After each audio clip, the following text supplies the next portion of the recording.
In Kenosha, Wisconsin, a car dealership is facing backlash after one of their employees desecrated a black customer's driver's license with bodily fluids. And I'll just give it to you straight. He peed on her driver's license in retaliation.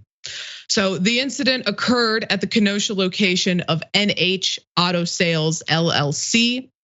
On February 26th, Leah Jefferson visited the location to test drive a vehicle she was considering purchasing.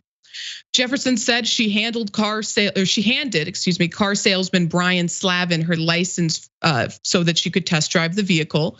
Following the test drive and negotiations, Jefferson chose not to purchase the car and left the dealership to head back to her home in Milwaukee, over an hour away. As she was leaving, she realized she left her driver's license at the dealership with Slavin.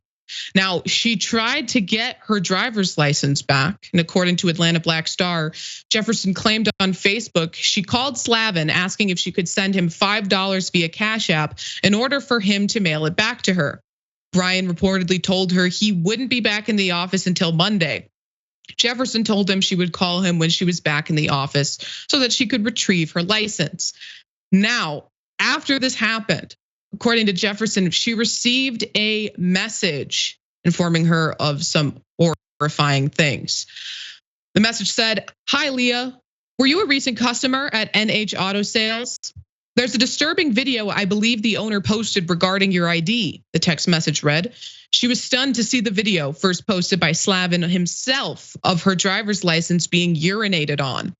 The now viral video shows a man holding Jefferson's license saying, "This is what happens when you say stupid stuff to us." And then, to avoid accountability after the incident, the auto dealer changed their company name Google listing to try to redirect bad reviews.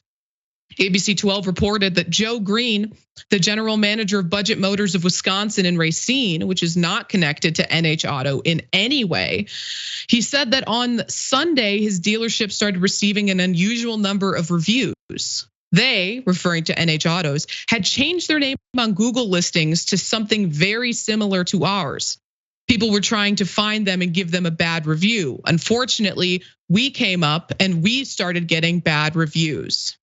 So in order to avoid liability or any sort of accountability, they tried to fool the public by changing their name to something similar so that they would get tricked and give bad reviews to another dealership. Now, the Kenosha Police Department has responded to this incident in a post on their Facebook page, and they said that they are investigating it. Now, from their post, KPD is also aware that this video has been viewed a lot. "We are aware of the threats being made to the immature culprits and their business. While we can understand that viewing this video causes emotional reactions, we cannot and will not tolerate any acts of violence towards those responsible or associated with the business, despite the fact that they just downplayed the severity of what happened by referring to the individual responsible as just immature." Now, Jefferson, the woman who had her license desecrated, said that she's received a lot of support online since sharing her experience. On February 27th, Jefferson wrote on social media that Budget Motors of Wisconsin has offered to gift her a free car, and another local car detailing business offered her free detail service. Now, I want to remind you that Budget Motors is not the auto dealership that Slavin worked at. It's not the dealership that she went to test drive the car. It's the dealership that its name was similar to what NH Auto Sales changed their name to, that was receiving unwarranted hate. Now, they've stepped up and they've done a decent thing by giving this woman a free vehicle.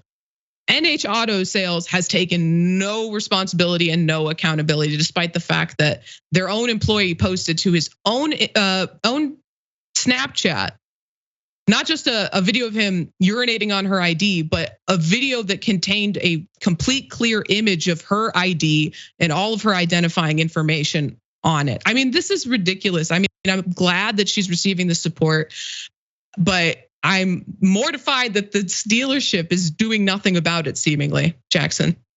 Well, first, it's like you got to put yourself in this guy's mind, and it's like, at what point did this make sense? At what point was this the thing to do? Let's say you didn't get caught up. Let's say no one ever saw it. Well, first and foremost, you had to put it online because people had to see you doing it. This is what happens when you call and want your license back. Don't be wanting your license back, because no one needs those things.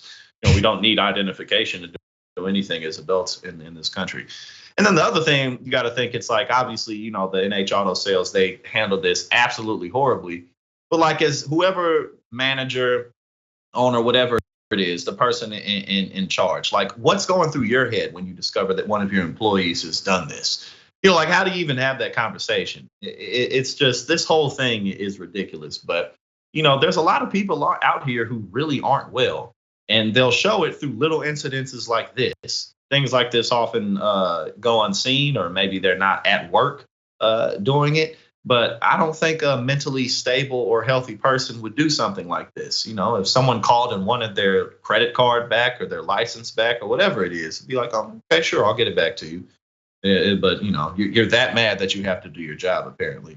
Yeah, truly disgusting. And it seems like he was aggrieved that she didn't buy the car she went to see. But as a used car salesman, you have to see that like 50 times a day. Not everyone who comes in and test drives a car is going to buy it. So, hopefully he's fired.